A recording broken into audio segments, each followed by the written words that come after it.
Free ফায়ারের নেশা মদের নেশার থেকে খারাপ, ফ্রি ফায়ারের নেশা জুয়ার নেশার থেকে খারাপ, ফ্রি ফায়ারের নেশা ইয়াবার নেশার থেকে খারাপ। যেই ফুলারে ফ্রি ফায়ারের নেশা করছে ফুলাইটার জীবন বরবাদ, জীবন বরবাদ। একটা ছেলে মদ খাইয়া বাপের বাই দেখতে পারে কিন্তু বাপের বুকে গুলি ধরে না।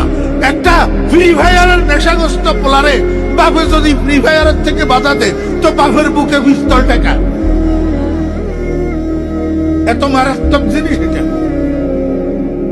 আমার ভাইরা দোস্ত বাপ, মাদ্রাসা বলেন আর স্কুল কলেজ বলেন, যেই ছাত্ররে ফ্রি ফায়ারের নেশায় পাইছে ছাত্র এটার লেখাপড়া বরবাদ।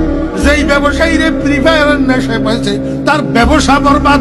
যেই চাকরিজীবী রে ফ্রি ফায়ারের নেশায় পাইছে তার চাকরি বরবাদ। আমার বেহরা দোস্ত বাপ, একটা মানুষের জীবন বরবাদ করে দেওয়ার জন্য এক ফ্রি ফায়ার যথেষ্ট।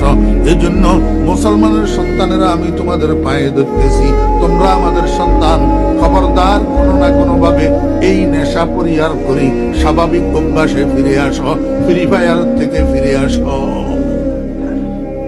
এটা মুসলমানের সমাজকে বেকার করে দেওয়ার জন্য, মুসলমানের সমাজকে নিষ্কর্ম করে দেওয়ার জন্য ইহুদিদের চক্রান্ত।